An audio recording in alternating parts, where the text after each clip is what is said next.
করে বিয়ে করেছি তো, এই জন্য বাসর ঘরটা সাজানো হয়নি। আমার মতো একজন এতিম মেয়েকে এতিমখানা থেকে তুলে নিয়ে এসে তুমি আমাকে বিয়ে করেছো, একটা সুন্দর সংসার উপহার দিয়েছো, তোমার ভালোবাসা দিয়েছো, আর সবচেয়ে বড় পাওয়া হচ্ছে তুমি আমার জীবনে একজন মা দিয়েছো, যে মায়ের আদর ভালোবাসা আমার কপালে কখনো জুটেনি।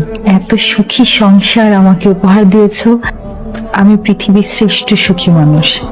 তুমি জানো, স্বপ্নে কখনো ভাবিনি যে আমার এত সুন্দর একটা সংসার হবে, আমার ভাগ্যেও কারো ভালোবাসা জুটবে।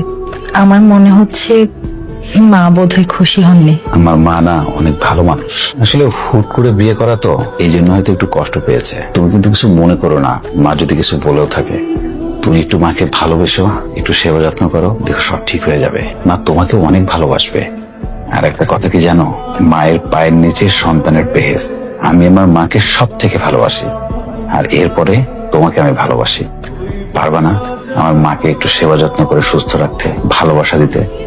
পারবো, তুমি আমার উপর পূর্ণ আস্থা রাখতে পারো। তুমি দেখো, আমি জীবনে এমন কোনো কাজ করব না যে কাজের জন্য মা মনে কষ্ট পায়। আমি আমার আদর, ভালোবাসা এবং যত্ন দিয়ে মাকে অনেক ভালো রাখবো। তুমি শুধু আমার উপর এটুকু ভরসা রেখো। আমার কি হলো আল্লাহ? ভাই তুই এমন করতেছ কেন? কি হয়েছে তোর? বোন রে, কি হয়েছে জানি না, এই জায়গায় ব্যথা, নিঃশ্বাস নিতে পারি না, মনে হয় আমি মরে যাবো। আল্লাহ আল্লাহ আল্লাহ, তোর মামার বুকে ব্যথা করতেছে। তাহলে তো এখনই ডাক্তারের কাছে নিয়ে যেতে হবে। আমি ডাক্তারের কাছে যাবো না। আমি তোমাকে ডাক্তারের কাছে নিয়ে যাব। ডাক্তারের কাছে কেমনে নিবি? আজকে তোর বাসর ঘর, তুই বাসর ঘর কর, রুমে যা।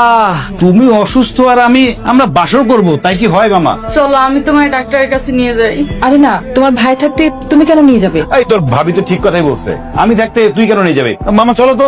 শহরের সবচেয়ে বড় হাসপাতালে আমার ভাইকে নিয়ে। রবিনের মতো সুন্দর একটা ছেলে পাইছস, ওর টাকা পয়সা দেখছস, এমনি ওরে ভুলাই ফেলায় বিয়ে করে ফেলাইছস, আবার স্বপ্নও দেখোস ওরে নিয়ে বাসর করবে আজ রাতে। আমি মিম বাইচা থাকতে তোর এই স্বপ্ন কোনোদিনও পূরণ হইব না। আমার পোলারে তুই ভুলায় ভালায় বিয়ে করে ভাবছে দেখে এসে সংসার করবি? আমি তোর মতো এতিমকে কোনোদিন আমার বউ হিসাবে মাইনা নিব। কালকে সকালের মধ্যে এই বাড়ি থেকে বাইরে হয়ে যাবে। মা, এসব কি বলছেন আপনি? আমি কেন আপনার ছেলেকে জোর করে বিয়ে করব? আমি তো এই বিয়ে করতে চাইনি।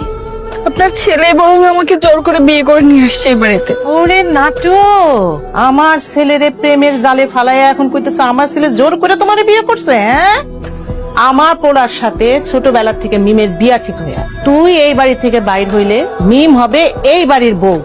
তুই আইসেই আমার রবিনকে আমার কাছ থেকে কাইরা নিলি, তা তো হতে পারে না। আমি সেই ছোটবেলা থেকে রবিনকে ভালোবাসছি, আমার রবিনকে চাই।